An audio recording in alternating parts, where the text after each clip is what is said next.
नमस्कार, मैं हूं तान्या। आप देख रहे हैं राष्ट्रीय एक न्यूज। आइए नजर डालते हैं आज की कुछ खास खबर की ओर। हिसार के HAU के चौधरी चरण सिंह हरियाणा कृषि विश्वविद्यालय में पूर्व प्रधानमंत्री अटल बिहारी वाजपेयी के जन्म दिवस पर कार्यक्रम का आयोजन किया गया। इस मौके पर भाजपा के पूर्व प्रदेश अध्यक्ष व चेयरमैन सुभाष बराला ने मुख्य अतिथि के तौर पर भाग लिया, जबकि डिप्टी स्पीकर रणवीर गंगवा, राज्यसभा सांसद DP वत्स ने विशिष्ट अतिथि के तौर पर भाग लिया। पूर्व अध्यक्ष सुभाष बराला ने पूर्व प्रधानमंत्री अटल बिहारी वाजपेयी की प्रतिमा पर माल्यार्पण किया। बराला ने कहा कि उनके बताए रास्ते पर युवाओं को चलना चाहिए। उन्होंने कहा, उदय भान द्वारा दिए गए बयान पर कहा कि कांग्रेस पार्टी के नेताओं की आदत बन गई है, किसी को लेकर गलत टिप्पणी कर देते हैं। उन्होंने कहा कि लोकसभा चुनाव को लेकर तैयारियां पूरी है, भाजपा आने वाले समय में अपना वर्चस्व जमाएगी। उन्होंने कहा कि JJP भाजपा गठबंधन को लेकर कहा कि आने वाले समय में इसका फैसला हाईकमान करेगा। कुश्ती के मामले में भी अपनी टिप्पणी दी। राज्यसभा सांसद डिप्टी वत्स ने बजरंग पूनिया के मेडल लौटाने के मामले में कहा कि बजरंग पूनिया को बिना ट्रायल भेज दिया गया था, उसकी बात भी मानी गई, फिर भी वह हार कर कड़ लकवा कर आ गया है। ठीक है सर, वो पीछे भी थे एक दो पत्रकार ना, आगे बुला लो। आगे पंडित जी आगे अच्छा करें भाई स्टार्ट। ठीक है सर, जो आज का कार्यक्रम जी देखिए, आज ये कार्यक्रम अटल विचार जागृति मंच हिसार के द्वारा श्रीमान अटल बिहारी वाजपेयी जी के जन्म दिवस के ऊपर यहाँ पर रखा गया था।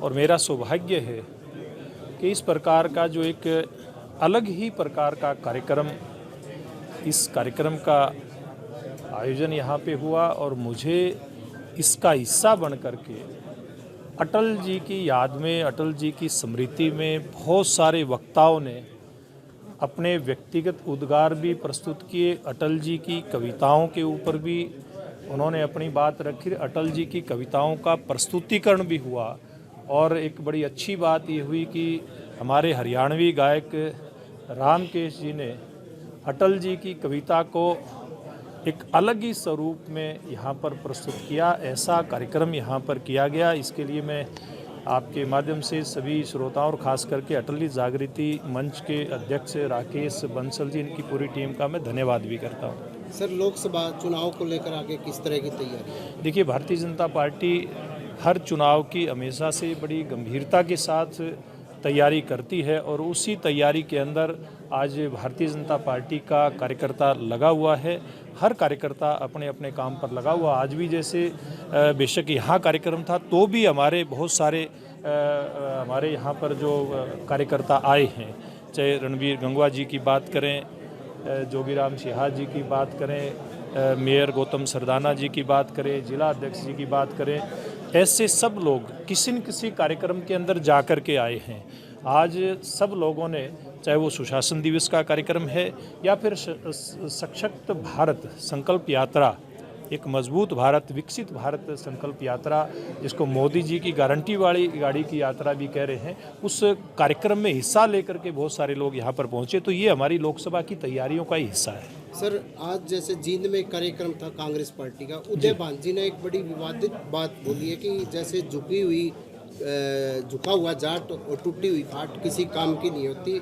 अब जाट जैसे जब आंदोलन हुआ, उनके आंसू नहीं देखे राकेश टिकैत के, और साक्षी मलिक भी जाट थी, उनके आंसू नहीं दिखे। तो क्या कहना चाहेंगे? देखिए, मैंने ये बात सुनी तो नहीं है उन्होंने क्या कहा है, लेकिन मैं आपकी बात मान करके ये कह सकता हूँ कि कांग्रेस पार्टी के लोग इस प्रकार की गलत टिप्पणियाँ हमेशा से करते रहे हैं। हमेशा से कांग्रेस पार्टी के नेताओं ने अलग अलग समाज के बहुत बड़े बड़े महानुभावों का, बड़ी बड़ी हस्तियों का अपमान करने का काम किया है। अभी हमने देखा जब लोकसभा का सेशन चल रहा था तो कैसे एक सांसद वहाँ देश के उपराष्ट्रपति के बारे में किस प्रकार की टिप्पणी कर रहे थे, उनकी मिमिक्री कर रहे थे, और कांग्रेस पार्टी के सर्वोच्च नेता राहुल गांधी वहाँ खड़े होकर के, और उनके साथ दीपेंद्र हुड्डा भी खड़े, ऐसे ऐसे लोग वहाँ पर वीडियो बना रहे हैं, तमाशा बना रहे हैं। तो ये कांग्रेस पार्टी का इतिहास रहा है, इनका इसी प्रकार का चरित्र है। और मैं एक बात दावे के साथ कह सकता हूँ, पहले भी इन लोगों ने अटल बिहारी वाजपेयी साहब से लेकर के नरेंद्र मोदी जी तक, और नरेंद्र मोदी जी का तो कितना टारगेट किया। कभी उनको मौत का सौदागर किया गया, कहा गया, कभी उनको चोर कहा गया, लेकिन हरियाणा की जनता ने, देश की जनता ने हर बार इन लोगों को माकूल जवाब दिया, अनुकूल जवाब दिया, इनको धूल चटाने का काम किया। भविष्य में भी देश की जनता, प्रदेश की जनता इन लोगों को धूल चटाने का काम करेगी। राणा साहब, आने वाले प्रस्तावित लोकसभा चुनाव में आपका नाम प्रमुखता से लिया जा रहा है भारतीय जनता पार्टी के कैंडिडेट के रूप में, क्या कहेंगे? देखिए, मैं भारतीय जनता पार्टी का बहुत साधारण कार्यकर्ता हूँ। भारतीय जनता पार्टी जहाँ भी काम की ड्यूटी लगाती है, केवल उसी ड्यूटी को करने की मेरी जिम्मेवारी है।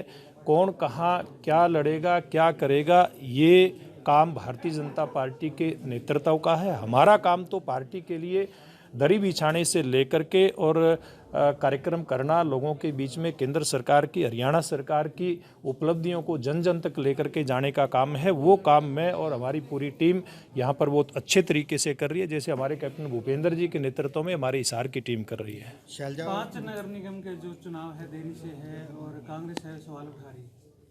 देखिए, ये एक प्रक्रिया होती है जिसमें वार्ड बंदी से लेकर के वोट बनना, वोट कटना, नए क्षेत्रों का कटना, शामिल होना, बहुत सारी चीज़ें होती हैं और चुनाव आयोग ही इस बात के ऊपर बेहतर जवाब दे सकता है, क्योंकि इसमें बहुत सारे स्टेप होते हैं और बगैर पूरे हुए चुनाव कभी होता नहीं है। मैं समझता हूं जब ये सारी प्रक्रिया पूरी हो जाएंगी, और समय तो मैं कह नहीं सकता, जरूर इस प्रकार के चुनाव पहले भी हुए हैं और भारतीय जनता पार्टी ने तो पिछली बार एक साथ पांचों के पांचों निगम जीतने का भी रिकॉर्ड कायम किया और भविष्य में भी करेगी, और कांग्रेस पार्टी के लोगों का ये मंसूबा भी पूरा कर देंगे।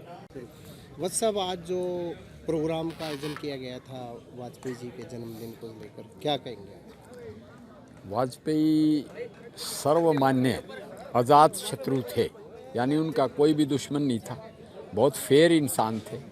उनका जन्मदिन और उनके कार्य प्रणाली और उनके किए हुए काम, वो सुशासन दिवस के उपलक्ष्य में मनाया जाता है, और उस दिन हम उनकी विचारधारा और उनके किए हुए कामों को आगे बढ़ाने का संकल्प लें।